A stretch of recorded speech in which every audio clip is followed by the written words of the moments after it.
Hello दोस्तों, welcome to Pathfinder for NET JRF channel पर। तो दोस्तों, हमारी 5 minute concept clear series Max geography ECS में आपका स्वागत है। इसमें दोस्तों हमारे एनवायरनमेंट से रिलेटेड आपके टॉपिक चल रहे हैं, जिसमें आज का टॉपिक रहने वाला है आपका ऊर्जा पिरामिड। इससे पहले हमने पारिस्थितिकी पिरामिड से रिलेटेड आपकी संख्या पिरामिड, जीवभार पिरामिड या बायोमास पिरामिड की बात की थी कि कौन से तंत्र या कौन से इकोसिस्टम का पिरामिड सीधा बनता है और कौन से इकोसिस्टम का पिरामिड आपके उल्टा बनता है।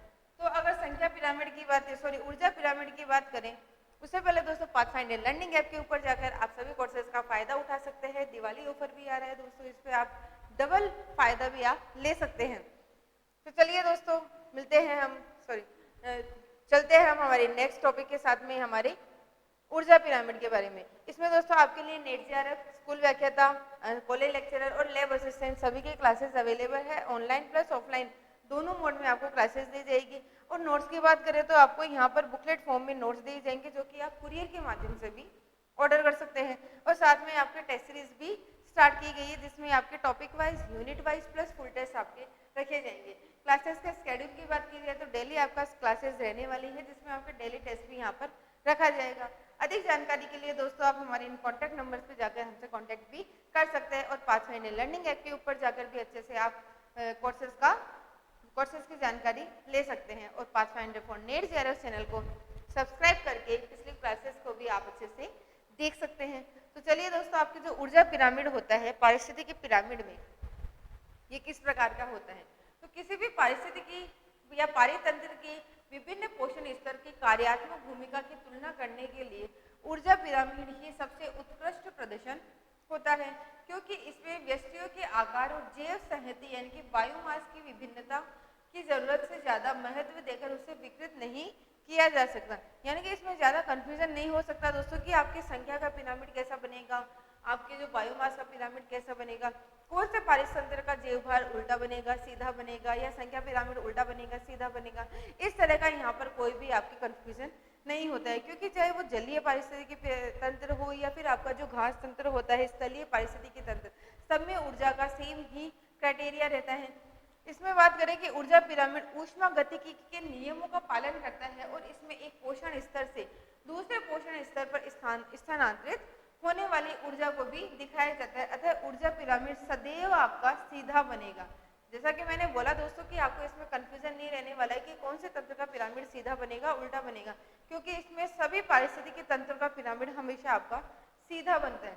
तो सीधा सीधा क्वेश्चन आ सकता है कि आपका जो पारिस्थितिकी तंत्र का ऊर्जा पिरामिड है वो किस प्रकार का बनेगा। तो वो सदैव आपका सीधा ही बनेगा, जिसका आधार आपके चौड़ा रहेगा और आपका शीर्ष पर जाते जाते ये नुकीला या संकरा होता जाता है। तो इस प्रकार से अगर बात करें हम कि ऊर्जा पिरामिड, तो ऊर्जा पिरामिड में सबसे पहले तो आपको याद रखना है कि ये आपकी ऊष्मा गतिकी के नियम पर आधारित होता है। तो ऊष्मा गतिकी के जैसे कि आपने दो नियम पढ़े हैं, ऊष्मा गतिकी के नियम। तो ऊष्मा गतिकी के मुख्यतः दो नियम होते हैं। अब ये दो नियम यानी कि एक तो आपके एक पोषण स्तर से दूसरे पोषण स्तर की ओर जैसे जैसे अपन बढ़ते जाते हैं वैसे वैसे 10% ऊर्जा का ह्रास होता रहता है। ये एक तो आपका नियम हो गया। सेकेंड हो जाता है आपका कि एक पोषण स्तर से दूसरे पोषण स्तर पर जाने पर ऊर्जा का न तो ह्रास होता है ना ही वो यानी कि ना तो सृजन होता है और ना ही वो नष्ट होती है, ताकि लेकिन वो हमेशा एक परिवर्तन के साथ में चलती रहती है, यानी कि ऊर्जा परिवर्तित होती रहती है। तो इस प्रकार से ये आपकी ऊर्जा ऊष्मा गतिकी के दो नियम हमने देखे थे। अब इस गतिकी के नियम में अपन ने देखा दो गतिकी के नियम देखे। इसमें बात की जाती है कि ऊर्जा का नियम किस प्रकार का होता है। तो हमेशा ऊर्जा के नियम में अपन 10% का नियम देखते हैं। 10% में भी ये 10% का ह्रास होता है। एक पोषण स्तर से दूसरे पोषण स्तर पर जाने पर यानी कि उत्पादक से उपभोक्ता तक जाने पर ऊर्जा कम होती जाती है। तो कथन के आधार पर भी क्वेश्चन पूछा जा सकता है दोस्तों। और आपके जो ऊष्मा गतिकी के नियम है वहां से भी आपके क्वेश्चन पुटअप किए जा सकते हैं। तो ऊष्मा गतिकी का सबसे पहले तो नियम होता है कि एक पोषण स्तर से दूसरे पोषण स्तर पर जाने पर हमेशा 10% ऊर्जा का ह्रास होता रहता है। दूसरा आपका नियम होता है कि एक यानी कि ऊर्जा का न तो ह्रास होता है और ना ही उसका सृजन होता है। केवल ऊर्जा एक पोषण स्तर से दूसरे पोषण स्तर में परिवर्तित होती रहती है।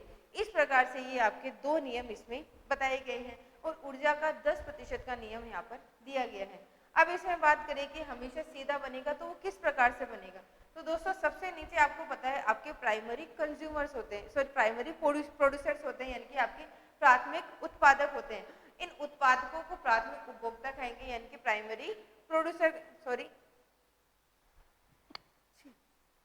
प्राथमिक यानी कि प्राइमरी प्रोड्यूसर्स को प्राइमरी कंज्यूमर्स खाएंगे, फिर इनको द्वितीय कंज्यूमर्स खाएंगे और उनके बाद में ये स्तर ऊपर तृतीय कंज्यूमर यानी कि टर्शियरी कंज्यूमर और क्वार्टनरी कंज्यूमर तक ये है जाता है। तो जैसे जैसे अगर प्राथमिक उत्पादक की बात करें, प्राइमरी प्रोड्यूसर की बात करें, तो इसके पास अगर ऊर्जा का 100% है, यानी कि इसके पास 100% ऊर्जा है, कोई भी यह है घास हो गया या फिर पेड़ पौधे हो गए।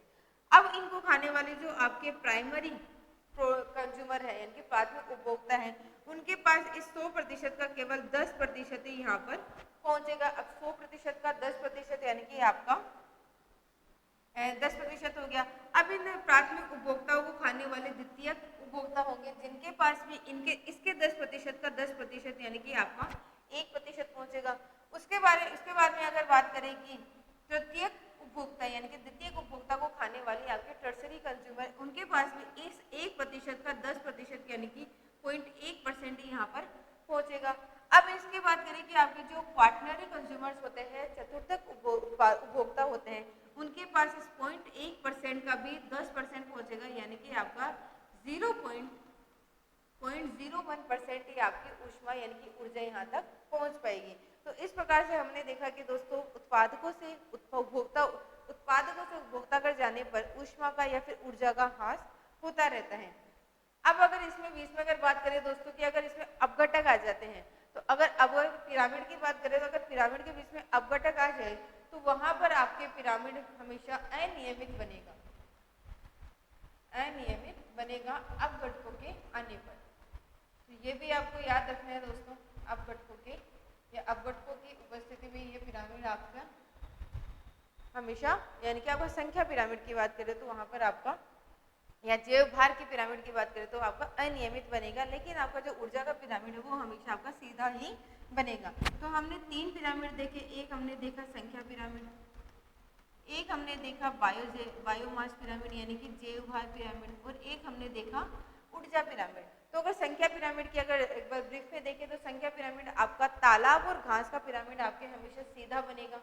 वहीं पर अगर आपके पेड़ का पिरामिड है वो आपके उल्टा बनेगा। और अगर बायोमास या जैव भार की बात की जाए तो इसमें आपके घास का पिरामिड तो आपके सीधा बनेगा, और आपका जो जलीय पारिस्थितिकी तंत्र है उसमें आपका बायोमास का पिरामिड उल्टा बन सकता है। और अगर ऊर्जा पिरामिड की बात की जाए तो ये आपका सदैव सीधा पिरामिड बनेगा। तो इस प्रकार से आपके सीधे सीधे इन तीनों पिरामिड के प्रकारों से भी क्वेश्चन पूछे जा सकते हैं। तो आई होप दोस्तों आपको इन पिरामिड के बारे में जानकारी अच्छी लगी होगी, कॉन्सेप्ट समझ में आया होगा। तो अब मिलते हैं हमारे नेक्स्ट टॉपिक के साथ में हमारे नेक्स्ट क्लास में। और अगर आपको अन्य किसी टॉपिक के बारे में भी क्लासेस चाहिए तो आप कमेंट बॉक्स में हमें बता सकते हैं। क्लास अच्छी लग रही है या नहीं लग रही है, दोनों कमेंट आप कमेंट बॉक्स में कर सकते हैं, क्योंकि दोस्तों जब आप ही हमें नहीं बताएंगे तब तक हमें हमारी कमियों का पता नहीं चलेगा।